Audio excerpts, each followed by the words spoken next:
Unconditional love തരുന്ന വേറെ ഒരു ആനിമൽ പോലും നമുക്കില്ല. അത് ഡോഗ്സ് ആയിക്കോട്ടെ, ക്യാറ്റ്സ് ആയിക്കോട്ടെ. 2022 നമ്മൾ ഡോക്ടർ സൂ എന്ന് പറഞ്ഞ പെറ്റ് ഹോസ്പിറ്റൽ, ഡോക്ടർ സൂ കൂടാതെ ബോർഡിംഗ്, നമുക്ക് air conditioned boarding facility. Boarding എന്ന് പറഞ്ഞാൽ നമുക്ക് എവിടെയെങ്കിലും ട്രാവൽ ചെയ്യുവാണെങ്കിൽ കൊണ്ടുവന്ന് നമ്മളുടെ അവിടെ ആക്കിയിട്ട് പോകാം. നമ്മുടെ കുഞ്ഞുങ്ങളെ കൊണ്ടുപോയി നമ്മൾ പ്ലേ സ്കൂളിലാക്കുന്ന പരിപാടിയെ പറയുന്നത്. എക്സാക്ട്ലി. ഡേ കെയർ കൊണ്ട് അല്ലാതെ ഇപ്പം ലോങ് ടേമിലേക്കോ അല്ലെങ്കിൽ 2 ദിവസം 3 ദിവസം ട്രിപ്പിന് പോകുന്നു. ഗ്രൂമിങ്ങും ചെയ്യുന്നുണ്ട്. ഗ്രൂമിങ് നമുക്ക് അതൊരു വേറെ വെർട്ടിക്കലായിട്ട് നമ്മൾ ചെയ്യുന്നുണ്ട്. നമുക്ക് വി ഹാവ് അറൌണ്ട് 12,000 കസ്റ്റമേഴ്സ്. ഇപ്പം 4th ഇയർ ആണ് നമ്മൾ.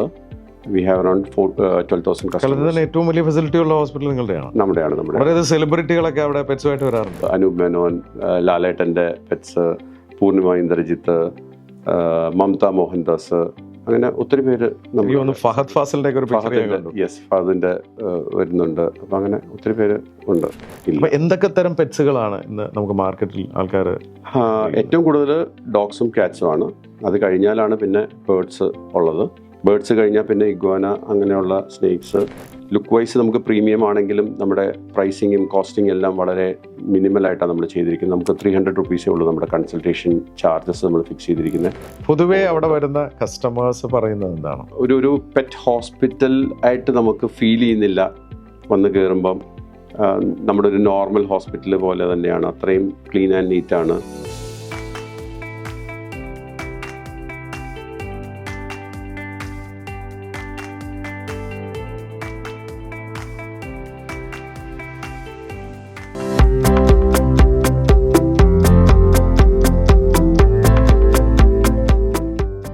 മനുഷ്യൻ്റെ ഉൽപ്പത്തിയോളം പഴക്കമുണ്ട് മനുഷ്യനും നായ്ക്കളുമായിട്ടുള്ള ബന്ധം.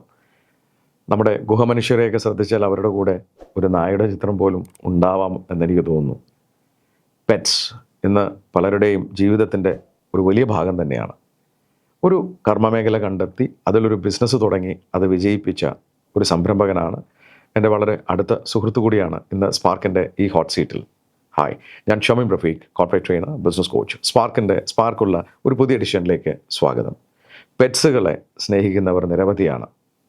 പെറ്റ്സ് ലവേഴ്സിന് തീർച്ചയായിട്ടും ഈ ഇൻ്റർവ്യൂ ഒരു വലിയ ഇൻഫോർമേറ്റീവ് കണ്ടന്റ് തന്നെയായിരിക്കും. അതിനോടൊപ്പം സംരംഭമോഹികൾക്ക് സംരംഭത്തിൻ്റെ പുതിയ വിത്തുകളും ലഭിക്കാം. എന്നോടൊപ്പം സ്പാർക്കുള്ള കഥ പറയാനിരിക്കുന്നത് എൻ്റെ വളരെ അടുത്ത സുഹൃത്തു കൂടിയായ സുധിനാണ്. Sudhin, welcome to spark.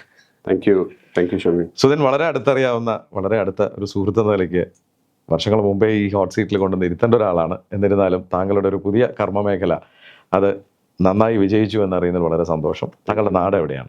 ഞാൻ പ്രോപ്പർ വൈറ്റിലെയാണ് താമസിക്കുന്നത്, എടപ്പള്ളി. താങ്കളുടെ പഠനമൊക്കെ? ഞാൻ സ്കൂളിംഗ് രാജഗിരി, അത് കഴിഞ്ഞ് സീക്രട്ട് തേവരയായിരുന്നു 4th ഗ്രൂപ്പ്, അത് കഴിഞ്ഞ് ഡിഗ്രി സെയിൻറ്റ് പോൾസ് കളമശ്ശേരി. പഠനത്തിനോടൊപ്പം എന്തെങ്കിലും ബിസിനസ്സൊക്കെ ചെയ്തു? പഠനത്തിനോടൊപ്പം ബിസിനസ് തന്നെയായിരുന്നു. ഫാദർ ബിസിനസ്സിലായിരുന്നു. എന്തായിരുന്നു അദ്ദേഹം? ഞങ്ങൾ കൺസ്ട്രക്ഷൻ ആയിരുന്നു, PWD കോൺട്രാക്ടേഴ്സ് ആയിരുന്നു. 68 Edappally modern bread factory father construct ചെയ്തു. എടപ്പള്ളിയിലുള്ള കൺസ്ട്രക്ഷൻ നമ്മളായിരുന്നു ചെയ്തിരുന്നത്.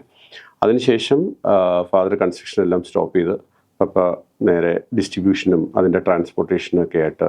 എന്ത് പ്രോഡക്ട്സ് ആയിരുന്നു? മോഡേൺ ബ്രെഡിൻ്റെ കംപ്ലീറ്റ് ഫ്രം ബിഗിനിങ് 1968 മുതൽ ടിൽ 2000 നമ്മളായിരുന്നു ഡിസ്ട്രിബ്യൂഷനും ട്രാൻസ്പോർട്ടേഷനും ഒക്കെ ചെയ്തുകൊണ്ടിരുന്നത്. പഠനത്തോടൊപ്പം തന്നെ എക്സാക്ട്ലി. ഞാനപ്പം നമ്മൾ ആ സമയം മുതൽ നമ്മൾ ബിസിനസ്സിൽ ഫുള്ളി ഇൻവോൾവ് ആയിരുന്നു. നിങ്ങൾ എത്ര മക്കളാണ്? ഞങ്ങൾ 3 പേരാണ്. എനിക്കൊരു ബ്രദർ, ഒരു സിസ്റ്ററാണ് ഉള്ളത്. അപ്പോൾ പഠനശേഷം എന്തെങ്കിലും ജോലി ചെയ്തോ അതോ ബിസിനസ്സിലേക്ക് തന്നെയാണ് ഇറങ്ങിയത്? പഠനശേഷം ജോലി ചെയ്തില്ല, നേരെ ബിസിനസ്സിലായിരുന്നു. കാരണം പപ്പേനെ സപ്പോർട്ട് ചെയ്യാൻ. ബ്രദർ ബാംഗ്ലൂർ പഠിക്കുകയായിരുന്നു, BBA MBA ഒക്കെ ബാംഗ്ലൂർ ആയിരുന്നു.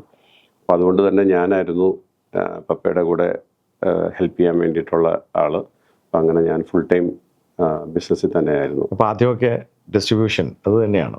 ഡിസ്ട്രിബ്യൂഷനും ട്രാൻസ്പോർട്ടേഷൻ. ഞങ്ങൾക്ക് ബ്രെഡിൻ്റെ ഒരു 10-16 വണ്ടി ആ സമയത്ത് നമുക്കുണ്ട്, ട്രാൻസ്പോർട്ടേഷനും ഡിസ്ട്രിബ്യൂഷനും. അത്രയും സ്റ്റാഫ്. അപ്പോൾ അതിൻ്റെ കാര്യങ്ങളെല്ലാമായിട്ട് കൂടെ നിന്ന് കുറേ കാര്യങ്ങൾ പഠിച്ച് സ്വന്തമായൊരു വെഞ്ചർ എപ്പോഴാണ് സുധിൻ തുടങ്ങിയത്?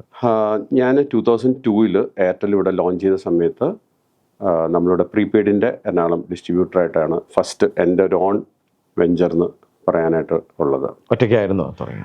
ഞാനും എൻ്റെ ഫ്രണ്ട് ഷെരീഫ് കൂടെയാണ് സ്റ്റാർട്ട് ചെയ്തത്. ഷെരീഫ് ഉസ്മാൻ നമ്മുടെ സുഹൃത്താണ്. കറക്റ്റ്. ഞങ്ങൾ ഒരുമിച്ച് പഠിച്ചതാണല്ലോ, അപ്പം അങ്ങനെ ഞങ്ങളത് കഴിഞ്ഞ് ഒരുമിച്ച് സ്റ്റാർട്ട് ചെയ്തു. എത്ര വർഷം അത്? ഞാനത് 2011 വരെ കണ്ടിന്യൂ ചെയ്തായിരുന്നു. അതിനോടൊപ്പം വേറെ എന്തെങ്കിലും ബിസിനസ്? എനിക്ക് വാട്ടർ ടാങ്കേഴ്സ് ഉണ്ടായിരുന്നു. അക്വ ലൈൻ എന്നായിരുന്നു അതിൻ്റെ പേര്. വാട്ടർ, അപ്പോൾ ഈ എയർടെല്ലും ഇതുമായിട്ട് യാതൊരു ബന്ധമില്ല. അപ്പോൾ വെള്ളത്തിലേക്ക് ഇറങ്ങാൻ കാര്യം എന്തായിരുന്നു? കാരണം അന്ന് നമുക്കിവിടെ സ്കേഴ്സ് ആയിട്ടുള്ള ഒരു ഇൻഡസ്ട്രി ആണല്ലോ വാട്ടർ. അന്നും അതെ ഇന്നും അതെ. അപ്പം അങ്ങനെ നമ്മളൊരു ലൈനിലേക്ക് വന്നു. കളമശ്ശേരിയിൽ നമുക്കൊരു പ്രോപ്പർട്ടി ഉണ്ടായിരുന്നു. അപ്പോൾ അവിടെ നമ്മൾ അതിന് വേണ്ടിയിട്ടൊരു വെല്ല് കൺസ്ട്രക്ട് ചെയ്ത് അവിടുന്ന് വാട്ടർ എടുത്ത് അങ്ങനെ. എനിക്ക് തോന്നുന്നു അന്നത്തെ കാലത്ത് കൊച്ചി നഗരത്തിൽ ഫ്ലാറ്റുകളും ഹോട്ടലുകളും ഒക്കെ സുദിനായിരുന്നു വെള്ളം. മോസ്റ്റ് ഓഫ് ദി ഫ്ലാറ്റ്സും ഹോട്ടൽസും താജ് ഹോസ്പിറ്റൽസ് അങ്ങനെയുള്ളിടത്തെല്ലാം നമ്മളായിരുന്നു സപ്ലൈ. പക്ഷെ വെള്ളത്തിലോട്ട് ഇറങ്ങിയപ്പോഴാണ് സുദിൻ്റെ ഒരു വലിയ തിരിച്ചറിവ് ഉണ്ടാവുന്നത്. എന്തായിരുന്നു? വെള്ളത്തിലോട്ട് ഇറങ്ങിക്കഴിഞ്ഞപ്പോഴായിരുന്നു എനിക്ക് തോന്നിയത് ഈ വെള്ളത്തിൽ ഒത്തിരി പ്രശ്നങ്ങൾ, സോഴ്സ്, പല ടാങ്കർ ലോറികൾ എടുക്കുന്ന സോഴ്സുകൾ, വെള്ളത്തിൻ്റെ സ്കേഴ്സിറ്റി, ഡിമാൻഡ്. അപ്പോൾ ക്വാളിറ്റി ഓഫ് ഡ്രിങ്കിങ് വാട്ടറിനെ കുറിച്ച് എനിക്കൊരു ചിന്ത വന്നു. ആ സമയത്ത് എനിക്ക് അങ്ങനെ ഇവിടുത്തെ ഒരു ലീഡിങ് ഒരു കമ്പനിയുടെ ഡിസ്ട്രിബ്യൂഷൻ എടുക്കാനായിട്ട് ഇടവന്നു. പിന്നെ കുറച്ച് നാൾ വാട്ടർ പ്യൂരിഫയറിൻ്റെ തന്നെ ഒരു ഡിസ്ട്രിബ്യൂഷൻ നമ്മൾ സ്റ്റാർട്ട് ചെയ്തു. അങ്ങനെയാണ് അതിനെക്കുറിച്ച് കൂടുതൽ പഠിക്കുന്നത്. ഈ ഒരു ഇൻഡസ്ട്രീനെ കുറിച്ച് നമുക്ക് കൂടുതൽ പഠിക്കാൻ ഇടവന്നത് ആ ഒരു ഫീൽഡിലേക്ക് ഞാൻ ഇറങ്ങിയ പിന്നെയാണ്. വെള്ളം ഒരു പ്രശ്നക്കാരനാണോ? തീർച്ചയായിട്ടും വെള്ളം ഒരു പ്രശ്നക്കാരൻ തന്നെയാണ്. നമ്മുടെ ബോഡിയുടെ 80% വാട്ടറാണ്. അപ്പോൾ പ്രോപ്പറായിട്ടുള്ള വാട്ടർ വേണം നമ്മൾ ഡ്രിങ്ക് ചെയ്യാൻ. ഇന്ന് വരുന്ന ഏറ്റവും കൂടുതൽ അസുഖങ്ങളുടെ ഒരു മെയിൻ റീസൺ വാട്ടർ തന്നെയാണ്. അതിൻ്റെ അകത്തൊരു സംശയമില്ല. നമ്മുടെ ഓർഗാൻസ്, കിഡ്നി, ലിവർ എല്ലാം അഫക്റ്റ് ചെയ്യുന്നതിൻ്റെ ഒരു റീസൺ വാട്ടർ തന്നെയാണ്. അപ്പോൾ അതുകൊണ്ട് തന്നെ നമ്മൾ കൺസ്യൂം ചെയ്യുന്ന വാട്ടർ ക്വാളിറ്റി ഉള്ളതായിരിക്കണം. നമ്മൾ നഗരങ്ങളിലൊക്കെ ഈ പൈപ്പിലൂടെ കിട്ടുന്ന വെള്ളമൊന്നും ചിലപ്പോൾ നമുക്ക് കുടിക്കാൻ തന്നെ സാധിക്കില്ല എന്നുള്ളതാണ്. അതിൻ്റെ റീസൺ എന്ന് വെച്ച് കഴിഞ്ഞാൽ നമ്മുടെ ഇവിടെ ഇട്ടിരിക്കുന്ന പൈപ്പ്സൊക്കെ ഈ പറഞ്ഞ പോലെ 65 വർഷമായിട്ടുള്ള പൈപ്പുകളാണ് ഇട്ടിരിക്കുന്നത്. പമ്പിങ് സിസ്റ്റം ഒക്കെ ഇപ്പോഴും പഴയ ആ ഒരു ടെക്നോളജിയിലാണ് പോകുന്നത്. വാട്ടർ ക്വാളിറ്റി ഇന്ന് പഴയ പോലെയുള്ള ക്വാളിറ്റി ഇല്ല. അപ്പോൾ ഇതെല്ലാം റീസണാണ്. അപ്പോൾ ഇതിനെല്ലാം സൊല്യൂഷൻ എന്ന് പറയുന്നത് വേസ്റ്റ് മാനേജ്മെൻറ്റിൽ. കാരണം പ്രോപ്പറായിട്ടുള്ള വേസ്റ്റ് മാനേജ്മെൻറ്റ് നമുക്കില്ലല്ലോ. എല്ലാം നമ്മൾ ഡിഗ് ചെയ്ത് ഗ്രൗണ്ട് ക്ലിയറൻസിന് വേണ്ടിയിട്ടും ഒക്കെ ഇട്ട് അങ്ങനെ വാട്ടർ ബോഡി കംപ്ലീറ്റ് നമ്മൾ ചീത്തയാക്കി. അപ്പോൾ അതുകൊണ്ട് തന്നെ വാട്ടർ സോഴ്സുകളെല്ലാം മോശമായി. അപ്പോൾ നമ്മൾ കൺസ്യൂം ചെയ്യുന്ന വാട്ടറിൻ്റെ ക്വാളിറ്റി വളരെ ഇമ്പോർട്ടൻ്റ് ആണ്. ബാക്ടീരിയ ഫ്രീ ആയിരിക്കണം, ഈക്കോളി ഉണ്ടാകരുത്, കോളിഫോം ബാക്ടീരിയ ഉണ്ടാകരുത്. അപ്പോൾ അങ്ങനെയൊക്കെ ഉള്ളത് കൊണ്ട് നമുക്ക് ടെക്നോളജിയിൽ നല്ല ആ ഒരു സാധ്യത കണ്ട് സുധൻ എന്തെങ്കിലും വെഞ്ചറിൽ ഇറങ്ങിയോ? ഞാൻ അത് കഴിഞ്ഞ് ആണ് നമ്മളൊരു ഓൺ ബ്രാൻഡിലേക്ക് പിന്നീട് ഇറങ്ങാനായിട്ടുള്ള ഒരു റീസൺ അതുകൊണ്ട് തന്നെയാണ്. അക്വാസാൻ എന്നാണ് നമ്മുടെ ബ്രാൻഡ്. എടപ്പള്ളിയിൽ നമുക്കൊരു ബിൽഡിംഗ് ഉണ്ട്. അവിടെ നമ്മൾ തമ്മിലൊരു ബന്ധമുണ്ട് അക്വാസാന്. അതെ, അതിൻ്റെ പേരിട്ടത് ഷമീമാണ്. Thank you. അപ്പോൾ അക്വാസാൻ അത് ഒരു ബ്രാൻഡാണ്? യെസ്, അതൊരു രജിസ്റ്റേർഡ് ബ്രാൻഡാണ്. 17 years ആയി നമ്മളിന്നിപ്പം സ്റ്റാർട്ട് ചെയ്തിട്ട്. So happy. Water purifier RO without RO model. Product അതെങ്ങനെ പോകുന്നത്? നന്നായിട്ട് പോകുന്നുണ്ട്. വാട്ടർ ഡിസ്പെൻസേഴ്സ് ഉണ്ട് നമുക്ക്, water treatment plant, RO plant. അങ്ങനെ നമ്മളൊരു B2B ആണോ B2C ആണോ? നമ്മൾ B2C നേരിട്ട് കസ്റ്റമേഴ്സ്. നമുക്ക് എത്ര കസ്റ്റമേഴ്സ് ഉണ്ടായിട്ടുണ്ടാവും ഈ കാലങ്ങളിൽ? നമുക്ക് ഇപ്പോൾ ഒരു 30,000 കസ്റ്റമേഴ്സ്. Very good. 10-30,000 കസ്റ്റമേഴ്സ് നമ്മൾ സെർവ് ചെയ്യുന്നുണ്ട്. ഓക്കെ. അപ്പോൾ ആ ഒരു മേഖല ഒരു വിജയിച്ച ആളെന്ന നിലയ്ക്ക് താങ്കൾ ഒരു പെറ്റ് ലവറാണ്. അതെ, തീർച്ചയായിട്ടും. താങ്കൾ പിന്നീട് ആ ഒരു മേഖല കണ്ടുപിടിച്ച ആളാണ്. അപ്പോൾ ഈ പെറ്റ്, ഈ നായ്ക്കളോടും പൂച്ചകളോടും ഒക്കെയുള്ള സ്നേഹം ഇത് എവിടെ നിന്ന് തുടങ്ങിയതാണ്? എനിക്ക് ചെറുപ്പം മുതലേ പെറ്റ്സ് ഉണ്ടായിരുന്നു. എനിക്ക് എൻ്റെ സ്കൂൾ ടൈമിലൊക്കെ ഒരു 3-4 പെറ്റ്സ്, ഡോഗ്സ് എസ്പെഷ്യലി എനിക്ക് വീട്ടിലുണ്ടായിരുന്നതാണ്. ഇടക്കാലം വെച്ച് ബിസിനസ്സിൽ അങ്ങ് ഫുള്ളായിട്ട് ഇൻവോൾവ് ചെയ്തപ്പോഴാണ് ഞാൻ കുറച്ച് നാൾ ഇല്ലാണ്ടായിരുന്നത്. കാരണം നോക്കാനായിട്ടുള്ള ഒരു ടൈം കിട്ടാത്തത് കൊണ്ട് പയ്യെ ആ സമയത്ത് മാത്രമേ ഉണ്ടാകാതിരുന്നുള്ളൂ. അതിനുശേഷം വീണ്ടും പെറ്റിനെ മേടിച്ചു. അങ്ങനെയാണ് ഈ ഒരു മോഡലിലേക്ക് പിന്നെ വരാനായിട്ടുള്ള ഇടവന്നത്. പെറ്റ്സ് എന്ന് പറയുന്ന ഒരു സാധനം ഇപ്പോൾ പ്രാചീന കാലം തൊട്ട് നമ്മൾ പഴയ പിക്ചറുകളൊക്കെ എടുത്ത് നോക്കിയാൽ ഈ ഗുഹമനുഷ്യരുടെ കൂടെ പോലും ഒരു നായോ ഒരു പിക്ചർ നമ്മൾ കണ്ടിട്ടുണ്ട് അല്ലേ? അപ്പോൾ ഈ പെറ്റ്സും മനുഷ്യനും തമ്മിലുള്ള, പ്രത്യേകിച്ച് ഈ നായുമായിട്ടുള്ള ബന്ധം, അത് വളരെ സ്ട്രോങ് റിലേഷൻഷിപ്പാണ്. യെസ്, വളരെ നല്ല ഒരു റിലേഷൻഷിപ്പാണ്. കാരണം അൺകണ്ടീഷണൽ ലവ് തരുന്ന വേറെ ഒരു ആനിമൽ പോലും നമുക്കില്ല. അത് ഡോഗ്സ് ആയിക്കോട്ടെ, ക്യാറ്റ്സ് ആയിക്കോട്ടെ. പണ്ടത്തെ പോലെയല്ല. പണ്ട് നമ്മൾ ഡോഗ്സ് എന്ന് പറഞ്ഞു കഴിഞ്ഞാൽ അതൊരു വാച്ചിന് വേണ്ടിയിട്ടായിരുന്നു. ഗാർഡ് ഡോഗ്സ് ആയിരുന്നു. നമ്മുടെ വീടുകളിൽ മറ്റുള്ള ആൾക്കാർ വന്നു കഴിഞ്ഞാൽ ഇൻട്രൂഡ് ചെയ്ത് കഴിഞ്ഞാൽ അതിനെ പ്രിവെൻറ്റ് ചെയ്യാനായിട്ടുള്ള ഒരു ഇതായിട്ടാണ് നമ്മളൊരു ഡോഗിനെ വളർത്തിക്കൊണ്ടിരുന്നത്. ഇന്നതല്ല. നമ്മുടെ വീടിന് അകത്ത് നമ്മളോടൊപ്പം ഉള്ള നമ്മുടെ കുട്ടികൾ എങ്ങനെയാണോ അതുപോലെ നമ്മൾ കെയർ ചെയ്യുന്ന ഒരു ഇതാണ് പെറ്റ്സ്. അത് മാറിക്കഴിഞ്ഞു അല്ലേ? പണ്ട് കാലത്ത് നമ്മുടെ മുറ്റത്ത് ഒരു പട്ടിയെ കെട്ടിയിടും, അതിന് ഭക്ഷണമൊക്കെ കൊടുക്കും, അല്ലെ കൂട്ടിലായിരിക്കും. രാത്രിയാകുമ്പോൾ അതിനെ അഴിച്ചിടും, കള്ളന്മാർ വരരുത്, ആര് വന്നാലും കുറയ്ക്കണം, കട്ടിക്കണം, ഓടിക്കണം, അങ്ങനെ ഒരു തീം മാറി ഇപ്പം നമ്മുടെ ബെഡിലാണ്. കറക്റ്റ്. നമ്മുടെ കുട്ടികളുടെ കൂടെ ഇരുന്ന് ഭക്ഷണം കൊടുക്കുന്നു, അതിനെ ഉറക്കുന്നു, ആ ഒരു രീതിയിലേക്ക് ഇത് വളർന്നു കഴിഞ്ഞു. അതോടെ ഒരു ബിസിനസ് സാധ്യത സുധൻ കണ്ടുപിടിച്ചു. ഞാൻ അതിൻ്റെ ഒരു റീസൺ എന്താണെന്ന് വെച്ച് കഴിഞ്ഞാൽ അതിനൊരു റീസൺ ഉണ്ടായി ഷമീം. ഞാൻ എൻ്റെ ഒരു പെറ്റിൻ്റെ ജിൻകി എന്നാണ് ആളുടെ പേര്, ഷിറ്റ്സു ബ്രീഡാണ്. ആളുടെ ഡെലിവറി ആയിട്ട് ഞാനിവിടെ 1-2 ഹോസ്പിറ്റലുകളിൽ പോകാനായിട്ട് ഇടവന്നു. അങ്ങനെ ഞാനവിടെ ചെന്ന് കഴിഞ്ഞപ്പോൾ എനിക്ക് അവരുടെ ടേബിളിൽ നമ്മുടെ ജിൻകീനെ വെക്കാനായിട്ട് പോലും പറ്റാത്ത രീതിയിൽ, അത്രയും ഹൈജീൻ അല്ല, ക്ലീൻ അല്ല, ഭയങ്കര ഫൗൾ സ്മെല്ലും എല്ലാമായിട്ടുള്ളൊരു അറ്റ്മോസ്ഫിയർ നമുക്ക് ഫീൽ ചെയ്തു. ഒത്തിരി കസ്റ്റമേഴ്സ് അവിടെ വെയിറ്റിങ്ങിൽ നിൽക്കുന്നു. ഞാൻ തന്നെ കാണാനായിട്ടൊരു 1 മണിക്കൂറോളം എടുത്തു. അപ്പോൾ അങ്ങനെയൊക്കെ വന്നപ്പം ഇതിൻ്റെ അകത്ത് ഞാൻ കൂടുതലും ഇങ്ങനെ ഒബ്സർവ് ചെയ്യുന്ന ഒരു നേച്ചർ എനിക്കുണ്ട്. അപ്പം ഞാൻ ഇപ്പം ഡോക്ടർ സൂ ഇരിക്കുന്ന ആ ഒരു ബിൽഡിങ് വേറൊരു ആവശ്യത്തിന് വേണ്ടി പണി തുടങ്ങിയതാണ്. അപ്പോഴാണ് ഇതിൻ്റെ അകത്ത് ഇങ്ങനൊരു ബിസിനസ് ഓപ്പർച്യൂണിറ്റി ഞാൻ കാണുകയും ഇത് സ്റ്റാർട്ട് ചെയ്യാനായിട്ട് അങ്ങനെ സ്റ്റാർട്ട് ചെയ്തു. എന്താണ് സ്റ്റാർട്ട് ചെയ്തത്? ഞാൻ 2022 നമ്മൾ ഡോക്ടർ സൂ എന്ന് പറഞ്ഞ പെറ്റ് ഹോസ്പിറ്റൽ, ഡോക്ടർ സൂ പെറ്റ് ഹോസ്പിറ്റൽ പൊന്നുരുന്നി വൈറ്റ്ലയിൽ സ്റ്റാർട്ട് ചെയ്തിരിക്കുന്നത്. അതായത് മനുഷ്യർക്കുള്ള പോലെ തന്നെ പെറ്റ്സിനും ഒരു ഹോസ്പിറ്റൽ. കേരളത്തിലെ ഏറ്റവും ബിഗസ്റ്റ് ഹോസ്പിറ്റലാണ് നമ്മുടെ ഡോക്ടർ സൂ. സെയിം മനുഷ്യർക്കുള്ള പോലെ തന്നെ, എന്നാൽ അതിനേക്കാൾ കുറച്ചുകൂടെ കൂടുതൽ എന്ന് വേണമെങ്കിൽ പറയാം. നമ്മുടെ ടാഗ് ലൈൻ തന്നെ പെറ്റീസ് ഫാമിലി എന്നാണ്. അപ്പം അങ്ങനെ എല്ലാ ഫെസിലിറ്റിയോടും കൂടിയിട്ടുള്ള ഒരു ഹോസ്പിറ്റലാണ്. താങ്കളുടെ ഹോസ്പിറ്റൽ ഞാൻ വിസിറ്റ് ചെയ്തിട്ടുണ്ട്. അവിടെ നിന്നാണ് എനിക്ക് മനസ്സിലായത് സുധൻ, അതിനകത്ത് സാധാരണ ഒരു മീഡിയം ഹോസ്പിറ്റൽ, നമ്മൾ എറണാകുളത്തുള്ള ഏതെങ്കിലും മീഡിയം ഹോസ്പിറ്റലിൽ ചെന്നാൽ അത്രയധികം വലിപ്പവും അതിനേക്കാളും ഹൈജീനും ഫെസിലിറ്റീസും ഒക്കെ ഉള്ള ഒരു ഹോസ്പിറ്റലായിട്ട് എനിക്ക് തോന്നി. അതൊരു ഹോസ്പിറ്റലാണെന്ന് തന്നെ എനിക്ക് തോന്നിയില്ല. വളരെ ഫ്രണ്ട്ലി ആയിട്ടുള്ള ഒരു ഏരിയ ആയിട്ടാണ് എനിക്ക് തോന്നിയത്. എന്തൊക്കെ സേവനങ്ങളാണ് നിങ്ങൾ കൊടുക്കുന്നതിനകത്ത്? നമുക്കവിടെ OP ഫെസിലിറ്റി ഉണ്ട്. കൂടാതെ സർജറീസ് എല്ലാ വീക്കിലും നമുക്കൊരു 30-40 സർജറീസ് നമുക്ക് നടക്കുന്നുണ്ട്. എക്സ്റേ, ഡിജിറ്റൽ എക്സ്റേ, നമുക്ക് ഏറ്റവും ലേറ്റസ്റ്റ് ആയിട്ടുള്ളതാണ് ഡിജിറ്റൽ എക്സ്റേ, അത് നമ്മൾ പ്രൊവൈഡ് ചെയ്യുന്നുണ്ട്. അൾട്രാസൗണ്ട് സ്കാൻ പോകുന്നുണ്ട്. ഇൻഹൗസ് ബ്ലഡ് ലാബ് ഉണ്ട്. IP ഇൻപേഷ്യൻറ്റ് ഫെസിലിറ്റി ഉണ്ട്. അത് റെസ്ക്യൂ ഡോഗ്സിന്, അതായത് നമ്മുടെ സ്ട്രേ ഡോഗ്സിനുള്ള ഫെസിലിറ്റിയും ഉണ്ട്, പെറ്റ് പേരൻസിനുള്ളതുണ്ട്. പിന്നെ ചില അസുഖങ്ങൾ വന്നു കഴിഞ്ഞാൽ അതിനുള്ള സെക്ലൂഡഡ് ആയിട്ടുള്ള IP ഫെസിലിറ്റി ഉണ്ട്. കൂടാതെ ബോർഡിംഗ്, നമുക്ക് air conditioned boarding facility. Boarding എന്ന് പറഞ്ഞാൽ നമുക്ക് എവിടെയെങ്കിലും ട്രാവൽ ചെയ്യുവാണെങ്കിൽ കൊണ്ടുവന്ന് നമ്മളുടെ അവിടെ ആക്കിയിട്ട് പോകാം. നമ്മുടെ കുഞ്ഞുങ്ങളെ കൊണ്ടുപോയി നമ്മൾ പ്ലേ സ്കൂളിലാക്കുന്ന പരിപാടിയെ പറയുന്നത്. എക്സാക്ട്ലി. ഡേ കെയറും ഉണ്ട്. അല്ലാതെ ഇപ്പം ലോങ് ടേമിലേക്കോ അല്ലെങ്കിൽ 2 ദിവസം 3 ദിവസം ട്രിപ്പിന് പോകുന്നു, ആരും ടേക്ക് കെയർ ചെയ്യാനായിട്ട് ആ സമയത്ത് നമുക്ക് വീട്ടിലുണ്ടാകത്തില്ല. അപ്പം we will take care of. എത്ര ദിവസം വരെയൊക്കെ നിങ്ങൾ കെയർ ചെയ്യും? 2 മാസം 3 മാസമൊക്കെ കൊണ്ടുവന്നാക്കിയിട്ടുള്ള. ഇപ്പോൾ നിങ്ങൾ ആ പെറ്റ്സിനെ കുളിപ്പിച്ച് അതിന് ഭക്ഷണമൊക്കെ കൊടുത്ത സമയത്ത് ഉറക്കി കെയർ ചെയ്തോളും. Correct, exactly. എയർ കണ്ടീഷൻഡ് ഫെസിലിറ്റിയിൽ അവർ നമ്മൾ അഴിച്ചു വിടേണ്ടതാണെങ്കിൽ അഴിച്ചു വിടും. ഫുഡിൻ്റെ ടൈം ആകുമ്പോൾ food, water any time full time വെച്ചിരിക്കും. അങ്ങനെ കെയർ.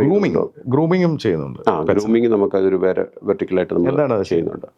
ഗ്രൂമിങ് എന്ന് പറഞ്ഞാൽ നമ്മൾ എന്താ പറയുക, ഒരുങ്ങാൻ പോകുന്ന പോലെ അല്ലെങ്കിൽ നമ്മളൊരു ഹെയർ കട്ട് പോകുന്ന പോലെ തന്നെ ഉള്ളൊരു സ്പാ എന്ന് പറയുന്ന സെയിം ഫെസിലിറ്റി നമുക്കവിടെ ഉണ്ട്. ഗ്രൂമിങ്ങിൽ ഇപ്പം കൂടുതലും വരുന്നത് നമുക്കിവിടെ കാണുന്ന ഒരു ബ്രീഡ്സിൽ ഏറ്റവും കൂടുതലുള്ളത് ഷിറ്റ്സു, ലസാപ്സോ പോലെയുള്ള ലോങ് കോട്ട് ഹെയർ ഉള്ളതാണ്. അപ്പോൾ അവർക്ക് മന്ത്ലി വൺസ് നമുക്ക് ഗ്രൂമിങ് ചെയ്യണം. മറ്റുള്ള പെറ്റ്സിനും വേണ്ടെന്നല്ല, പക്ഷേ എന്നാലും ഇവർക്ക് കുറച്ചും കൂടെ കെയർ കൂടുതൽ കൊടുക്കണം. അപ്പോൾ അവർ വരുന്നു, അവർക്കുള്ള ഷാംപൂ, അവർക്കുള്ള കണ്ടീഷണർ, അവർക്കുള്ള വൈറ്റനിങ്, അത് കഴിയുമ്പോൾ ഹെയർ കട്ട്. അപ്പം അങ്ങനെ ഒരു പെറ്റ് അല്ലെങ്കിൽ ഒരു ഗ്രൂമിങ് കഴിഞ്ഞ് ഇറങ്ങണമെങ്കിൽ ഒരു 2-2.5 hours കഴിഞ്ഞിട്ടാണ്. കല്യാണത്തിന് ഒരു വധുവിനെ ഒരുക്കുന്ന പോലെ അതേ സമയം എടുക്കും ഇത്. തീർച്ചയായിട്ടും അതിനൊക്കെ കഴിഞ്ഞ് നല്ല കുട്ടപ്പൻ കുട്ടപ്പിയായി പുറത്തേക്ക് വരും. അതിനൊക്കെ കുറച്ചും കൂടെ കൂടുതൽ സമയം എടുക്കും. അത്രയും കെയർഫുൾ ആയിട്ടാണ് നമ്മൾ. ഇത് ഇരിക്കുവോ? ചിലവരിയ്ക്കും, ചിലവരിയ്ക്കത്തില്ല. അപ്പോൾ അതിന് ടൈം കൂടുതലെടുക്കും ചിലവർക്ക്. അപ്പോൾ അങ്ങനെ അതിനുള്ള എക്സ്പെർട്ടൈസ് ഉണ്ട് നമ്മുടെ കയ്യിൽ. അവർ ഗ്രൂമേഴ്സ് ഉണ്ട്, എക്സ്പീരിയൻസ്ഡ് ഗ്രൂമേഴ്സാണ് അവരത്. അതിനോടൊപ്പം ഇതിൻ്റെ ഭക്ഷണം അതും നിങ്ങൾ? നമുക്ക് ഒരു സ്റ്റോറുണ്ട് ഫസ്റ്റ് ഫ്ലോറിൽ. അതിനുള്ള എല്ലാ ഫെസിലിറ്റിയും, അതായത് ലീഷസ്, അതിനുള്ള ക്യാരി ചെയ്യാനായിട്ടുള്ള കേജസുകൾ, പിന്നെ ഫുഡ്, നമ്മളെ ഗ്രേവീസ് പോലെയുള്ള റെഡി ടു ഈറ്റ് ഗ്രേവീസുകൾ, അങ്ങനെയുള്ള എല്ലാ ഇതും പ്രൊവൈഡ് ചെയ്യുന്നുണ്ട് നമ്മൾ. ഇത് ഒരു പെറ്റ് ലവേഴ്സിന് ഇത് വളരെ കോമൺ ആയിട്ട് തോന്നാം. പക്ഷേ പലപ്പോഴും ഇതിനെക്കുറിച്ച് അറിയാത്ത പല പ്രേക്ഷകർക്കും ഇതൊരു വളരെ അത്ഭുതം തന്നെയായിട്ട് തോന്നാം. കാരണം ഒരു ഹോസ്പിറ്റലിലേക്കൊക്കെ ഇത്രയധികം ആൾക്കാർ ഈ പെറ്റ്സുമായിട്ട് വരുമോ എന്നുള്ളത്. ഇന്നിപ്പോൾ എത്ര കസ്റ്റമേഴ്സിനെ നിങ്ങൾ സെർവ് ചെയ്യുന്നുണ്ട്? നമുക്ക് വി ഹാവ് അറൗണ്ട് 12,000 കസ്റ്റമേഴ്സ്. ഇപ്പം 4th ഇയർ ആണ് നമ്മൾ. We have around 12,000 customers. ഏറ്റവും വലിയ ഫെസിലിറ്റി ഉള്ള ഹോസ്പിറ്റൽ നിങ്ങളുടെയാണ്? നമ്മുടെ സെലിബ്രിറ്റികളൊക്കെ അവിടെ പെറ്റ്സുമായിട്ട് വരാറുണ്ട്. നമ്മളവിടെ ഒത്തിരി സെലിബ്രിറ്റീസ് നമുക്ക് ഉണ്ട്, സാധാരണക്കാരും ഉണ്ട്. അല്ലാണ്ട് നമ്മുടെ ലുക്ക് വൈസ് നമുക്ക് പ്രീമിയം ആണെങ്കിലും നമ്മുടെ പ്രൈസിങ്ങും കോസ്റ്റിംഗ് എല്ലാം വളരെ മിനിമലായിട്ടാണ് നമ്മൾ ചെയ്തിരിക്കുന്നത്. നമുക്ക് 300 റുപ്പീസേ ഉള്ളൂ നമ്മുടെ കൺസൾട്ടേഷൻ ചാർജസ് നമ്മൾ ഫിക്സ് ചെയ്തിരിക്കുന്നത്. ഇപ്പോൾ നേരത്തെ പറഞ്ഞ പോലെ സെലിബ്രിറ്റീസ്, അനൂപ് മേനോൻ, ലാലേട്ടൻ്റെ പെറ്റ്സ്, പൂർണിമ ഇന്ദ്രജിത്ത്, മമത മോഹൻദാസ്, അങ്ങനെ ഒത്തിരി പേര്. ഫഹദ് ഫാസിലിൻ്റെ ഫഹദിൻ്റെ വരുന്നുണ്ട്. അപ്പം അങ്ങനെ ഒത്തിരി പേര് ഉണ്ട്. അപ്പോൾ അവിടെയാണ് അടുത്ത ചോദ്യം വരുന്നത്. ഈ ഒരു ഹോസ്പിറ്റൽ, അപ്പോൾ ഇതിനകത്തേക്ക് വരുന്നവർ കൂടുതലും എന്ത് കാര്യങ്ങൾക്കാണ് ഈ വരുന്നത്? കൂടുതലും നമ്മുടെ എന്താ പറയുന്ന ഡെയിലി ഉള്ള, അല്ലെങ്കിൽ അവർക്ക് എന്തെങ്കിലും അസുഖങ്ങൾ വരുന്നുണ്ടെങ്കിൽ വരും. വാക്സിനേഷന് നല്ലൊരു മേജർ ക്ലയൻസുകൾ വരുന്നുണ്ട്. കൂടാതെ ഗ്രൂമിങ് നല്ലൊരു ഇതിന് ഫെസിലിറ്റിക്ക് വേണ്ടിയിട്ട് വരുന്നുണ്ട്. ബോർഡിങ് വരുന്നുണ്ട്. വീക്കിലി ഞാൻ നേരത്തെ പറഞ്ഞ പോലെ സർജറീസ്, നമുക്കവിടെ ന്യൂട്രിങ് സർജറീസ് ഉണ്ട്. അതായത് വന്ധീകരണം, സ്പേയിങ്ങും ന്യൂട്രിങ്ങും, അതാണ് ഏറ്റവും കൂടുതൽ നമ്മളവിടെ നടക്കുന്നത്. അതുകൂടാതെ ഓർത്തോ, ഐ സർജറീസ്. ഈ പറയുന്ന അസുഖങ്ങളൊക്കെ ഈ പെറ്റ്സിന് വന്നാൽ തീർച്ചയായിട്ടും ഇവരിവിടെ കൊണ്ടുവന്നത് സർജറിയൊക്കെ ചെയ്യും. തീർച്ചയായിട്ടും ചെയ്യും. അത് ഇവൻ സ്ട്രേ ഡോഗ്സിന് പോലും പല NGOs ഉണ്ട്.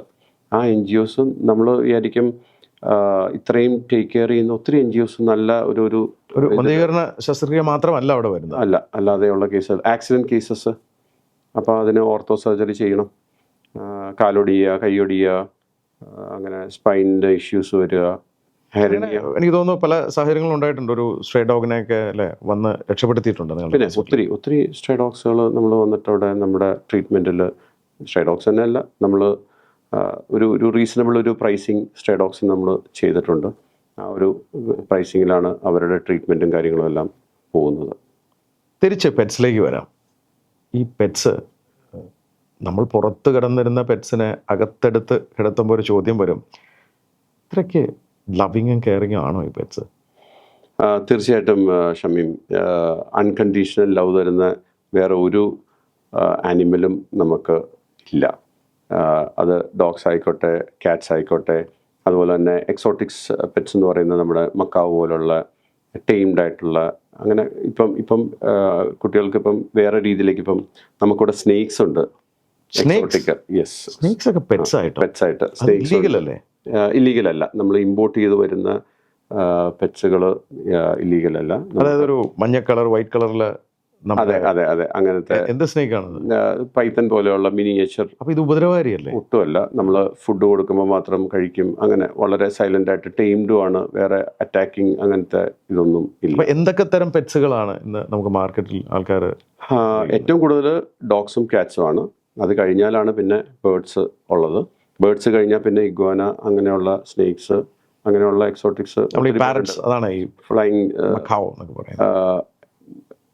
എന്ന് പറയുന്നത് എന്താ പറയുന്നത്, വലിയ അതെ, പക്ഷികൾ പോലത്തെ ഇത് വരും. പല മൾട്ടിപ്പിൾ കളറിൽ, ഗോൾഡൻ മക്കാവ്, ബ്ലൂ മക്കാവ്, അങ്ങനത്തെ മക്കാവ്സ് ഉണ്ട്. കൊണൂസ് ഉള്ളതുണ്ട്.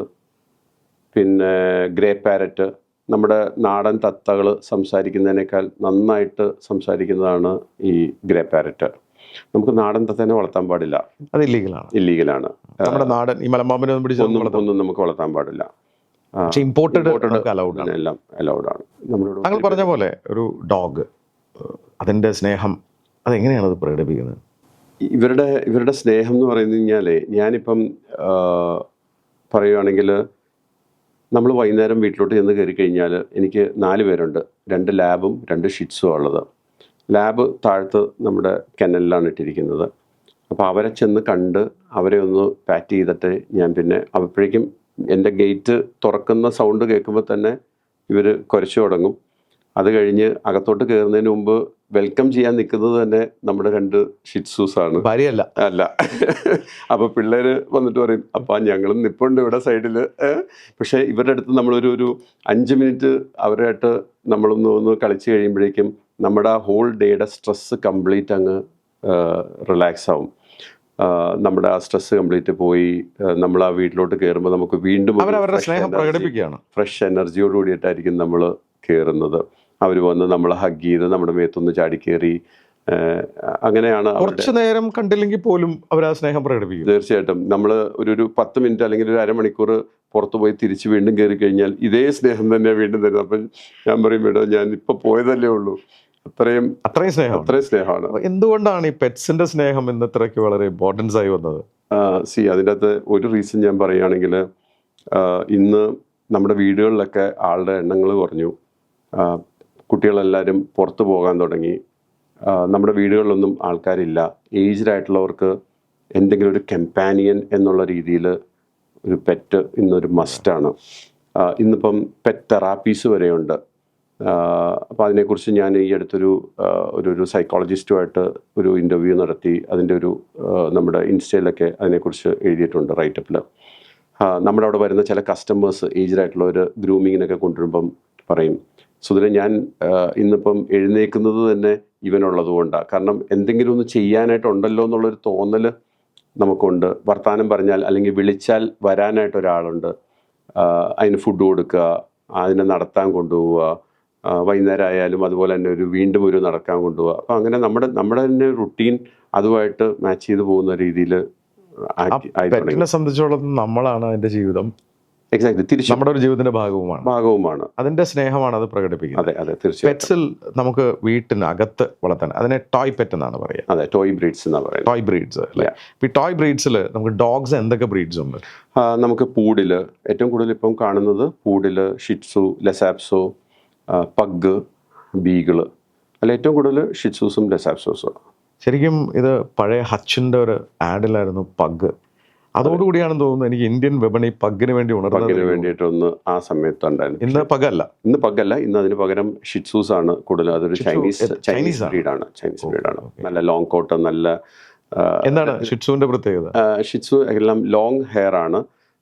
അധികം നമ്മുടെ വീടുകളിൽ നേരത്തെ കണ്ടിരുന്ന പോലെ പൊഴിയത്തില്ല. നമ്മൾ കോമ്പ് ചെയ്യുമ്പോൾ മാത്രമേ കോമ്പിലേക്ക് അതിൻ്റെ ഹെയർ എല്ലാം വരും. അപ്പോൾ പിന്നെ വളരെ സൈലൻ്റ് ആണ്.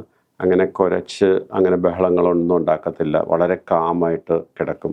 കൂടുതലും സമയം ഉറങ്ങും. വളരെ കുറച്ച് ഫുഡ് മതി.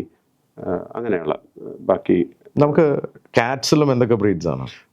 കാറ്റ്സിലും ഉണ്ട്. കാറ്റ്സിൽ ബംഗാൾ കാറ്റ്സ് പോലെയുള്ള ബ്രീഡ്സിലുണ്ട്. പേർഷ്യൻ കാറ്റ്സ് ഉണ്ട്. പിന്നെ ഇന്ത്യ കാറ്റ്സും നമ്മുടെ ഇന്ത്യൻ ഡോഗ്സും ഒക്കെ വീടുകളിൽ ഇപ്പോൾ ഒത്തിരി പേര് വളർത്തുന്നുണ്ട്. നമ്മുടെ നാടൻ ഡോഗ്സും കാറ്റ്സും എല്ലാം. നമ്മൾ ഈ വീടിനകത്ത് ഇത് വളർത്തുക എന്ന് പറയുന്നത് പലർക്കും പെറ്റ്സ് ലവേഴ്സിന് അല്ലെങ്കിൽ പെറ്റ് പാരൻസിന് ഇതൊരു ചോദ്യം സ്റ്റുപ്പിഡിറ്റി ആയിട്ട് തോന്നാം. പക്ഷേ അല്ലാത്തവർക്ക് ഇതൊരു അത്ഭുതമായിരിക്കാം. വീട്ടിനകത്ത് നമുക്കിതിനെ ഒരു നായയൊക്കെ വളർത്തുക അല്ലെങ്കിൽ പൂച്ചയെ വളർത്തുക എന്ന് പറയുമ്പോൾ അയ്യോ അതെങ്ങനെ ചെയ്യും എന്ന് ചിന്തിക്കുന്നവരുണ്ടാവും. ഇന്ന് ആക്ച്വലി പറഞ്ഞു കഴിഞ്ഞാൽ ഇവരെല്ലാം ട്രെയിൻഡ് ആണല്ലോ. അപ്പോൾ പഴയ പോലുള്ള എന്താ പറയുന്നത്, അവർക്ക് പൂപ്പിന് ചെയ്യാനായിട്ടുള്ള ടൈമും വിസർജ്യങ്ങളൊക്കെ അതിനുള്ള ഫെസിലിറ്റി, അതിന് പീ പാഡ്, അതിനുള്ള സൊല്യൂഷൻസ് എല്ലാം നമ്മുടെ ഇന്ന് അവൈലബിൾ ഉണ്ട്. പോട്ടി ട്രേ കാര്യങ്ങൾ, അതിനുള്ള പാഡുകൾ എല്ലാത്തിനും അവൈലബിൾ ആണ്. അപ്പോൾ അത് ട്രെയിൻഡും ആണ്. അപ്പോൾ അത് ആ കൃത്യസമയത്ത് അത് എവിടെയാണോ നമ്മൾ വെച്ചിരിക്കുന്നത് അവിടെ പോയി പീ ചെയ്യും അല്ലെങ്കിൽ പൂപ്പ് ചെയ്യും. അപ്പോൾ നമുക്ക് അതിൻ്റെ അകത്തൊരു ഹാസിൽസും അങ്ങനെയുള്ളൊരു ഇതിലില്ല. പിന്നെ പെറ്റെന്ന് പറയുന്നത് നമ്മുടെ ഒരു ഫാമിലി മെമ്പറാണ്. അങ്ങനെയാണ് കാണുന്നത്. കാണണം എന്നല്ല, അങ്ങനെയാണ് കാണുന്നത്. വരുന്ന കസ്റ്റമേഴ്സോ അല്ലെങ്കിൽ വളർത്തുന്ന ആൾക്കാർ ആരായിക്കോട്ടെ, എല്ലാവർക്കും മക്കളെ പോലെ തന്നെയാണ് അതിനൊരു അസുഖം pets. വന്നാൽ അവര് അതെ, തീർച്ചയായിട്ടും. എനിക്ക് തോന്നുന്നത് നമ്മുടെ മക്കൾക്ക് വേണമെങ്കിൽ ഞാനാണെങ്കിൽ പോലും ഈവൻ അത് പറയാൻ മടിയില്ല. ചിലപ്പോൾ ഒരു ദിവസം കൂടെ ചിലപ്പം ഒന്ന് ഡോക്ടറെ കാണാൻ നമ്മൾ നീട്ടും. പക്ഷേ നമ്മുടെ പെറ്റിനെ വന്നു കഴിഞ്ഞാൽ ഞാൻ ഇമ്മീഡിയറ്റ് ആയിട്ട് നമ്മളിപ്പോൾ ഹോസ്പിറ്റലിലോട്ട് കൊണ്ടുവരും. രാവിലെ എൻ്റെ കൂടെ ഞാൻ കൊണ്ടുവരും. എന്തെങ്കിലും ഒന്ന് വന്നിട്ടുണ്ടെങ്കിൽ ഇന്നലെ അല്ലെങ്കിൽ തലേദിവസം കഴിക്കാൻ ഒന്ന് മടി കാണിക്കുന്നുണ്ടെങ്കിൽ പോലും ഞാൻ കൊണ്ടുവരും. അത്രയും നമ്മൾ കെയർ ചെയ്യും. ഇപ്പോൾ പെറ്റ്സിനെയൊക്കെ എനിക്ക് തോന്നുന്നു ആൾക്കാർ കൂടെ കിടത്തുകയാണ്. എനിക്കറിയാവുന്ന ഒത്തിരി പേരുണ്ട്. ഒപ്പമാണ്. കാരണം അതിൻ്റെ അകത്ത് അവരെ വേർതിരിച്ച് കാണുന്നില്ല. മക്കളെങ്ങനെയാണോ സെയിം ഇതിൽ തന്നെ അവരുടെ ബർത്ത്ഡേ സെലിബ്രേറ്റ് ചെയ്യുക, കൂടെ ട്രാവലിന് കൊണ്ടുപോവുക. പുറത്തുള്ള കൺട്രീസിലൊക്കെ അങ്ങനെയാണല്ലോ. നമ്മുടെ ഒരു കമ്പാനിയനാണ് അവർ. ബൈക്കിലൊക്കെ വെച്ച് കൊണ്ടുപോകുന്ന പോലെ തന്നെ അവരും അതുപോലെ തന്നെ കയറിയിരിക്കും. കാറിലാണെങ്കിൽ ഇപ്പം ഞങ്ങളും ട്രാവൽ ചെയ്യുമ്പോൾ ഞങ്ങൾ കൊണ്ടുപോകാറുണ്ട്. റിസോർട്ട്സിലൊക്കെ ഇപ്പോൾ അലൗഡാണ്. ഒത്തിരി റെസ്ട്രിക്ഷൻസ് എല്ലാം മാറി തുടങ്ങി, പഴയ പോലെ അല്ല. റെസ്റ്റോറൻറ്റ്സ്, പെറ്റ്സ് ഫ്രണ്ട്ലി ആയിട്ടുള്ള റെസ്റ്റോറൻറ്റ്സ് നമ്മളിവിടെ എറണാകുളത്ത് പോലും വന്നു തുടങ്ങി. ഈ ഡോഗ്സ് വളരെ ഫെമിലിയർ ആണ് എല്ലാവർക്കും. അപ്പോൾ അതിൽ തന്നെ ഇത് വളരെ എക്സ്പെൻസീവായ ബ്രീഡുകളാണ്. എക്സ്പെൻസീവ് ആണ്. നേരത്തെ അത്രയും റേറ്റ്സുകൾ ഇപ്പം ഇല്ല. കമ്പാരിറ്റീവ്ലി മാർക്കറ്റ് ഒന്ന് സ്റ്റേബിളായി. നമുക്കൊരു 15,000 മുതലുള്ള ബ്രീഡ്സുകളുണ്ട്. For a lakh also will get. അങ്ങനെയാണ് പ്രൈസിങ് പോകുന്നത്. എത്ര വരെയൊക്കെയുള്ള 60,000 റുപ്പീസിന് നമുക്കിപ്പോൾ ഒരു പൂഡിൽ ഒക്കെ കിട്ടും. നേരത്തെ ഒരു 1 lakh ഒക്കെ ആയിരുന്നു. ഷിറ്റ്സു 25,000. അത് 15 മുതൽ സ്റ്റാർട്ട് ചെയ്യും. അതിൻ്റെ ആ ഒരു ലൈനേജും കാര്യങ്ങളൊക്കെ വെച്ചിട്ട് ഇമ്പോർട്ടഡ് ആണ് അതിൻ്റെ പേരൻസ്. അങ്ങനെയൊക്കെ ഉള്ള ഒരു ലൈനേജിൽ വെച്ചിട്ടാണ് ഇതിൻ്റെ പ്രൈസിങ്ങും കാര്യങ്ങളും എല്ലാം മാറുന്നത്. നമ്മൾ അകത്ത് വളർത്തുന്ന പെറ്റ്സ് പോലെ തന്നെ ഡോഗ്സ് പുറത്തുമുണ്ട്. അതെന്തൊക്കെ ബ്രീഡുകളാണ്? ഇപ്പം നേരത്തെ നമുക്ക് ജർമ്മൻ ഷെപ്പേർഡ് ആയിരുന്നു ഏറ്റവും കൂടുതൽ പുറത്ത് വളർത്തുന്ന ഒരു ബ്രീഡ്. ജർമ്മൻ ഷെപ്പേർഡ്, ലാബ്, കോക്കസ്പാൻ, അങ്ങനെ കുറേ ഉണ്ട്. ഇന്നിപ്പം അത് ബെൽജിയം മാനിലോ എന്ന് പറയുന്ന ഒരു ബ്രീഡിലോട്ടൊക്കെ മാറി തുടങ്ങി. വളരെ ഷൂഡാണത്. അതിന് ഭയങ്കര ഷൂഡാണ്. ട്രെയിൻ ചെയ്യിക്കാൻ എളുപ്പമാണ്. ഇപ്പം നമ്മുടെ ഡിഫൻസിലേക്കൊക്കെ അല്ലെങ്കിൽ പോലീസ് ഫോഴ്സിലേക്കൊക്കെ എടുക്കുന്നത് ബെൽജിയം മെൽനോസാണ്. ട്രെയിൻഡ് ആയാൽ അവർ നന്നായിട്ട് ട്രെയിൻഡ് ആകും. വളരെ ബ്രൈറ്റാണ്. അവരുടെ മെമ്മറി ഷാർപ്പാണ്.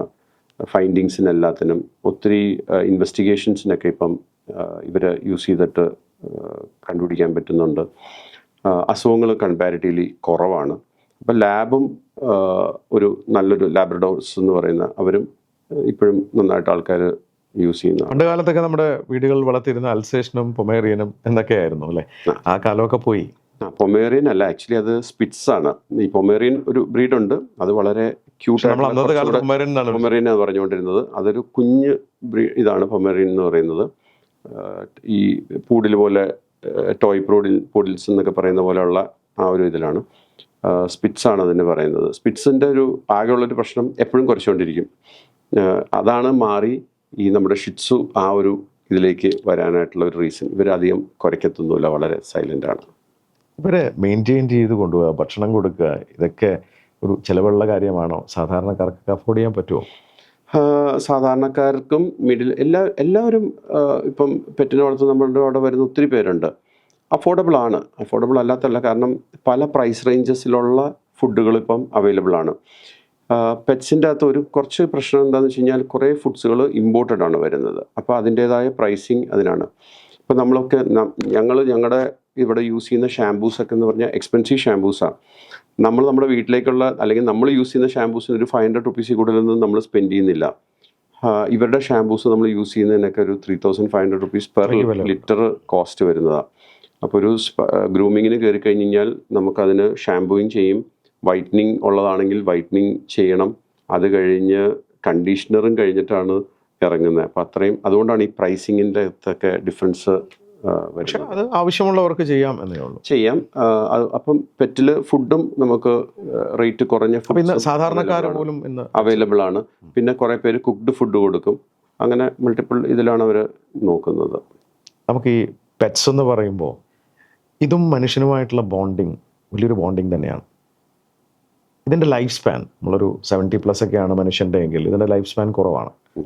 അതൊരു ഇമോഷണൽ ബ്രേക്ക് കൂടിയല്ലേ? എന്ന് വെച്ചാൽ വിഷമമുണ്ടാക്കുന്നൊരു കാര്യമല്ലേ ഇവരുടെ വിയോഗം? തീർച്ചയായിട്ടും വിഷമമുണ്ടാക്കും.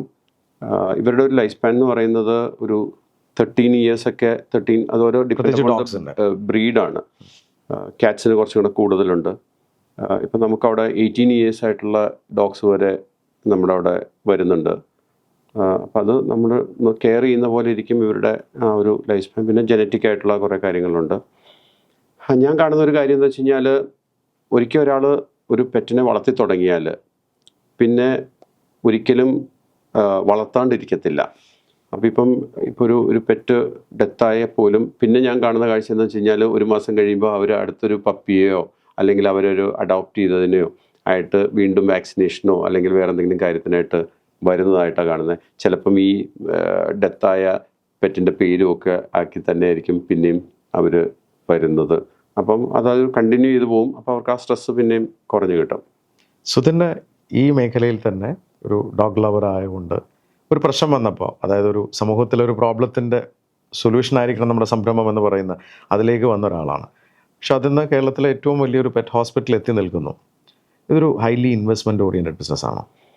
തീർച്ചയായിട്ടും ഈ ഹോസ്പിറ്റൽ പ്രത്യേകിച്ച് പെറ്റ്സിൻ്റെ ഇതിൻ്റെ അകത്ത് കോടിക്കണക്കിന് രൂപയുടെ ഇൻവെസ്റ്റ്മെൻറ്റ് വരുന്ന ഒരു മേഖലയാണ്. കാരണം ഇതിൻ്റെ മെഷീനറികളും എല്ലാം ഹ്യൂമനേക്കാളും എക്സ്പെൻസീവാണ് നമ്മുടെ ഇതിൻ്റെ മെഷീൻസുകളും ബാക്കിയുള്ള ഫുഡ്, ഈവൻ ഫാർമസി, മെഡിസിൻസ് എല്ലാം കുറച്ചും കൂടെ എക്സ്പെൻസീവാണ്.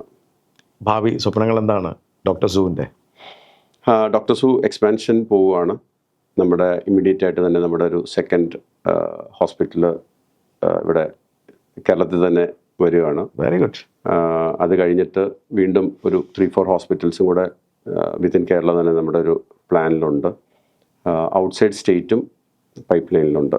വിത്തിൻ 2-3 ഇയേഴ്സ് നമ്മളുടെ പുതിയ ഹോസ്പിറ്റൽസ് ഡോക്ടർ സൂവിൻ്റെ ഉണ്ടാവും. പെറ്റ് മാർക്കറ്റ് എന്ന് പറയുന്ന ഇന്ത്യയിൽ എത്ര വലുതാണത്? പെറ്റ് മാർക്കറ്റ് ഈസ് ഒരു 40,000 crore മാർക്കറ്റ് ഉണ്ട് ഇപ്പം. വലിയ മാർക്കറ്റ് തന്നെയാണ്. അതുകൊണ്ട് ഒത്തിരി പേര് ഇപ്പോൾ പുതിയതായിട്ട് ഈ ഇൻഡസ്ട്രിയിലേക്ക്, പെറ്റ് ഫുഡ് ഇൻഡസ്ട്രി, ഫാർമ പുതിയ ഇതിലേക്കൊക്കെ വരുന്നുണ്ട്. അപ്പോൾ ഇതൊരു വളർച്ചയുടെ പാതയിൽ തന്നെയാണ്. അതെ, തീർച്ചയായിട്ടും. ഡോക്ടർ സൂവിൻ്റെ വിജയത്തിൻ്റെ പിന്നിൽ എന്താണ്? ഡോക്ടർ സൂവിൻ്റെ വിജയത്തിൻ്റെ പിന്നിൽ നമ്മുടെ ഡോക്ടേഴ്സ് ഡെഫിനറ്റ്ലി ഏറ്റവും സ്ട്രെങ്ത്ത് ഡോക്ടേഴ്സാണ്. നമുക്ക് 3 സർജൻസ് ഉണ്ട്. ബാക്കിയുള്ള ടീമും എല്ലാം നല്ല ക്വാളിഫൈഡ് ആയിട്ടുള്ള ഡോക്ടേഴ്സ് ഉണ്ട്. ഒരു പ്രൊഫസർ തന്നെ നമ്മുടെ കൂടെ ഡോക്ടർ അജിത് മണ്ണുത്തിയിലൊക്കെ 30-35 ഇയേഴ്സോളം പഠിപ്പിച്ചൊരു ഡോക്ടർ നമ്മുടെ അവിടെ വരുന്നുണ്ട്. കൂടാതെ ബാക്കിയുള്ള എല്ലാം നമുക്ക് 8 ഡോക്ടേഴ്സ് ഉണ്ട്. കൂടാതെ വെറ്റ് അസിസ്റ്റൻസ് ഇവരുടെ ഒരു ഭാഗമാണ്. നമ്മുടെ നഴ്സസ് പറയുന്ന പോലെ തന്നെ നല്ലൊരു ടീം അതിന് വേണ്ടിയിട്ട് ഉണ്ട്. ഈവൻ നമ്മുടെ ക്ലീനിങ് സ്റ്റാഫ്, കാരണം അവരാണ് ഹൈജീൻ്റെ കാര്യത്തിൽ എല്ലാ കാര്യങ്ങളും ഭംഗിയായിട്ട് നോക്കുന്നത്. അങ്ങനെ നമുക്ക് റിസപ്ഷൻ നല്ലൊരു ടീമുണ്ട്, ഗ്രൂമിങ്ങിന് നല്ലൊരു ടീമുണ്ട്. അങ്ങനെ എല്ലാ ഡിപ്പാർട്ട്മെൻറ്റും നന്നായിട്ട്. പൊതുവേ അവിടെ വരുന്ന കസ്റ്റമേഴ്സ് പറയുന്നത് എന്താണ്? നമുക്ക് ഏറ്റവും കൂടുതൽ പറയുന്നത് ഒരു പെറ്റ് ഹോസ്പിറ്റൽ ആയിട്ട് നമുക്ക് ഫീൽ ചെയ്യുന്നില്ല. വന്ന് കയറുമ്പം നമ്മുടെ ഒരു നോർമൽ ഹോസ്പിറ്റൽ പോലെ തന്നെയാണ്. അത്രയും ക്ലീൻ ആൻഡ് നീറ്റാണ്.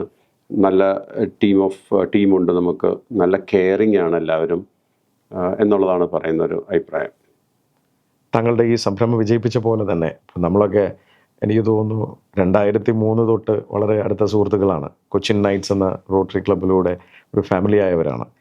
അതിനോടൊപ്പം തന്നെ നമ്മൾ പല ഫോറത്തിലും ഒരുമിച്ചുണ്ട്. CA അടക്കം പല ഫോറത്തിലും, KMAയും പല ഫോറത്തിലും.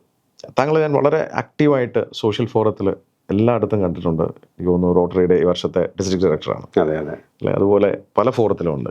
ഈ നെറ്റ്വർക്കിംഗ് താങ്കളുടെ സംരംഭത്തെ സഹായിച്ചിട്ടുണ്ട്? തീർച്ചയായിട്ടും ഷമീം. നെറ്റ്വർക്കിംഗ് ആണ്. അല്ലെങ്കിൽ ഞാൻ റോട്ടറിയിൽ 2003 ചാർട്ടർ മെമ്പറാണ് നമ്മുടെ ക്ലബിലെ. സിലു പറയും ഞാൻ ഫസ്റ്റ് മാരി ചെയ്തിരിക്കുന്നത് റോട്ടറിനെയാണ്. അത് കഴിഞ്ഞിട്ടാണ് ഞങ്ങൾ 2004 ഞങ്ങളുടെ മാരേജ്. അപ്പം എൻ്റെ പേഴ്സണൽ ഡെവലപ്മെൻറ്റിന് വേണ്ടിയിട്ടും അല്ലെങ്കിൽ എനി ഹെൽപ്പ് നമുക്കൊരാളെ അല്ലെങ്കിൽ വിളിച്ചു കഴിഞ്ഞാൽ നമുക്ക് ഹെൽപ്പായിട്ടും ഇങ്ങോട്ട് വിളിച്ച് എന്തെങ്കിലും ഹെൽപ്പ് വേണോ എന്ന് ചോദിക്കുന്നതും ഈ ഒരു നെറ്റ്വർക്കും ഈ ഒരു ബോണ്ടിങ്ങും ഈ ഒരു ഫ്രണ്ട്ഷിപ്പും തന്നെയാണ്. ഒത്തിരി പല സാഹചര്യങ്ങളിലും നമുക്ക് ഒത്തിരി എനിക്ക് ഹെൽപ്പ് ചെയ്തിരിക്കുന്നത് റോട്ടറി ആയിട്ടും മറ്റുള്ള ഓർഗനൈസേഷൻ YAയിലുണ്ട്. റോട്ടറി മീൻസ് ബിസിനസ് ഫോറം, ഈഗിളിലെ മെമ്പറാണ്. ഈഗിളിലുണ്ട്, വിജയ് ഭവയിലുണ്ട്. അപ്പോൾ അങ്ങനെയുള്ള എല്ലാ ഫോറംസും, യങ് ഇന്ത്യൻസിലുണ്ട്. എല്ലാ ഫോറംസും നല്ലൊരു സപ്പോർട്ട് അല്ലെങ്കിൽ നെറ്റ്വർക്കിംഗ് നമ്മുടെ ബിസിനസ്സിന് ഡെഫിനറ്റായിട്ടും സപ്പോർട്ട് ചെയ്യും. താങ്കളുടെ ഫാദറിൻ്റെ സംരംഭത്തിൽ തുടങ്ങി സ്വന്തമായ ഒരു മേഖല കണ്ടെത്തി അത് അക്വാസാൻ എന്ന് പേരിട്ട ആ സംരംഭം അതിപ്പോൾ എങ്ങനെ പോകുന്നു? നന്നായിട്ട് പോകുന്നുണ്ട് അക്വാസാൻ. ഞാനിപ്പോൾ കൂടുതലും ഡോക്ടർ സൂവിലാണ്. അക്വാസാൻ ഇപ്പം സില്ലു ആണ് നോക്കുന്നത്. വളരെ ഭംഗിയായിട്ട് സില്ലു നോക്കുന്നുണ്ട്. ഞാനിപ്പോൾ അത് കാരണം അങ്ങോട്ട് ചെയ്യാറില്ല. വൈഫാണ് സില്ലു. അത് ഭംഗിയായിട്ട് തന്നെ നന്നായിട്ട് പോകുന്നുണ്ട്. Going good. മക്കളൊക്കെ പെറ്റ് ലവേഴ്സ് ആണോ? അതെ, എനിക്ക് 2 പേരാണ്. മോള് സാന്ദ്ര ഇവിടെ മണിപ്പാല് 3rd ഇയർ ഇൻറ്റീരിയർ ഡിസൈനിങ്ങിനാണ് ആൾ പഠിക്കുന്നത്. മോന് സ്റ്റീവ് ഇവിടെ രാജഗിരി ക്രിസ്തു ജയന്തിയിൽ 11th പഠിക്കുന്നു. ആളെ ഒരു ഡോക്ടർ ആക്കണം എന്നുള്ളത് എൻ്റെ ഒരു സ്വപ്നമായിരുന്നു, അല്ലെങ്കിൽ എൻ്റെ ഒരു ആഗ്രഹമായിരുന്നു. അതെ, ഒരു വെറ്റിനറി ഡോക്ടർ ആക്കണമെന്ന്. ആൾക്ക് പക്ഷേ കമ്പ്യൂട്ടർ റിലേറ്റഡ് ആയിട്ടുള്ള കാര്യങ്ങൾക്കാണ് ഇഷ്ടം. അപ്പോൾ അത് കാരണം ആളൊരു കമ്പ്യൂട്ടർ എഞ്ചിനീയറിങ്ങിന് പോകണം എന്നുള്ളതാണ് ആഗ്രഹം. ഇപ്പോൾ 11th ആൾ. അപ്പോൾ അങ്ങനെ പോകുന്നു. പണ്ട് ഞാൻ അറിഞ്ഞോ അറിയാതെ ഇട്ട പേര് അക്വാസാൻ അത് വൻ വിജയമായി. അതെ, അത് വളർന്നുകൊണ്ടിരിക്കുന്നു. അതോടൊപ്പം ഡോക്ടർ സൂവും വളർച്ചയുടെ പാതയിലാണ്. അതെ, തീർച്ചയായിട്ടും. സുധൻ വിളങ്ങാടൻ എന്ന ഈ യുവ സംരംഭകൻ്റെ ത്രസിപ്പിക്കുന്ന ജേണി. സമൂഹത്തിൽ എന്തെങ്കിലും ഒരു പ്രോബ്ലത്തിൻ്റെ സൊല്യൂഷൻ ആയിരിക്കണം നമ്മുടെ സംരംഭം, എങ്കിലത് വിജയം ഉറപ്പാണ്. അദ്ദേഹം 2 തവണയാണ് ബിസിനസ്സിലെ സാധ്യതകൾ തിരിച്ചറിഞ്ഞത്. ഒന്ന് വാട്ടർ, അക്വാസാൻ എന്ന വാട്ടർ പ്യൂരിഫയർ എന്ന വളരെ മികച്ച ഒരു ബ്രാൻഡാണ് കേരളത്തിൽ. അത് വളരെയധികം വിജയിച്ചിരിക്കുന്നു. നിരവധി കസ്റ്റമേഴ്സിനെ സഹായിക്കുന്ന ഒരു പ്രോഡക്റ്റായി തന്നെ അത് വളർന്നിരിക്കുന്നു. പിന്നീട് അദ്ദേഹം കണ്ടെത്തിയ ഒരു മേഖലയാണ് പെറ്റ്സ്. ഒരു പെറ്റ് ലവറാണ് ഇത് കാണുന്നതെങ്കിൽ എനിക്ക് ഉറപ്പാണ് നിങ്ങൾ ഡോക്ടർ സൂ വിസിറ്റ് ചെയ്യാതെ ഇരിക്കരുത്. ഡോക്ടർ സൂ എന്ന് പറയുന്നത് ഇന്ന് കേരളത്തിൽ പെറ്റ് ലവേഴ്സിന് ഒരു അപരനാമം തന്നെയാണ്. ആ പെറ്റിനെ കെയർ ചെയ്യാനുള്ളതും അതോടൊപ്പം അതിൻ്റെ ചികിത്സയ്ക്കും വളർച്ചയ്ക്കും ഒക്കെ ഉള്ള സഹായം ചെയ്തു കൊടുക്കുന്ന ഒരു നന്മയുള്ള ഒരു പ്രസ്ഥാനമായി അത് വളർന്നു കഴിഞ്ഞു. അത് വളർച്ചയുടെ പാതയിലാണ്. നമുക്ക് സമൂഹത്തിൽ ഇതുപോലെ എന്തെങ്കിലും ഒരു നിഷ് ഏരിയ കണ്ടുപിടിച്ച് അത്തരം കാര്യങ്ങളിലേക്ക് ഇറങ്ങുന്ന സംരംഭകർ വിജയിക്കുമെന്ന് ഉറപ്പാണ്. സുധിനെ സംബന്ധിച്ചിടത്തോളം ഒരു റിസ്ക് ആയിരുന്നു. കാരണം അധികം ആരും കടന്നു വരാത്ത, അതും കോടികളുടെ ഇൻവെസ്റ്റ്മെൻ്റ് ഉള്ള ഒരു ബിസിനസ്സിൽ റിസ്ക് എടുത്ത് അദ്ദേഹം തുടങ്ങിയതിന് വളരെ കഠിനാധ്വാനം ചെയ്തുകൊണ്ട് തന്നെയാണ് അദ്ദേഹം അത് വിജയിപ്പിച്ചത്. വളരെ അടുത്തറിയാവുന്ന ഒരു വ്യക്തി എന്ന നിലയ്ക്ക് എനിക്ക് ഉറപ്പുണ്ട് ഡോക്ടർ സൂ നാളെ ഭാവിയിൽ ഇന്ത്യയിലൊട്ടുക്കും പെറ്റ് ലവേഴ്സിൻ്റെ ഒരു വലിയ വിസിറ്റിംഗ് സ്ഥലം തന്നെ ആയിത്തീരുമെന്ന്. സുധിൻ, വളരെ ഇൻസ്പയറിംഗ് ആയിട്ടുള്ള സ്റ്റോറിയാണ്. താങ്കൾ വളരെ കഠിനാധ്വാനിയാണ്. വർഷങ്ങളോളം അടുത്ത് നിന്ന് കണ്ട ഒരു വ്യക്തി എന്ന നിലയ്ക്ക് താങ്കളുടെ വളർച്ചയിൽ ഞാൻ അഭിമാനിക്കുന്നു. എൻ്റെ വ്യക്തിപരമായ പേരിലും നമ്മുടെ കൊച്ചിൻ നൈറ്റ്സിലെ എല്ലാ മെമ്പേഴ്സിൻ്റെ പേരിലും എൻ്റെ ഈഗിൾ കമ്മ്യൂണിറ്റിയുടെ പേരിലും ഈ പ്രേക്ഷകരുടെ, സ്പാർക്കിൻ്റെ എല്ലാ പ്രേക്ഷകരുടെ പേരിലും എല്ലാ ആശംസകളും താങ്കൾക്കും താങ്കളുടെ കുടുംബത്തിനും താങ്കളുടെ സ്ഥാപനങ്ങൾക്കും. Thank you Shameem. Thank you for the opportunity.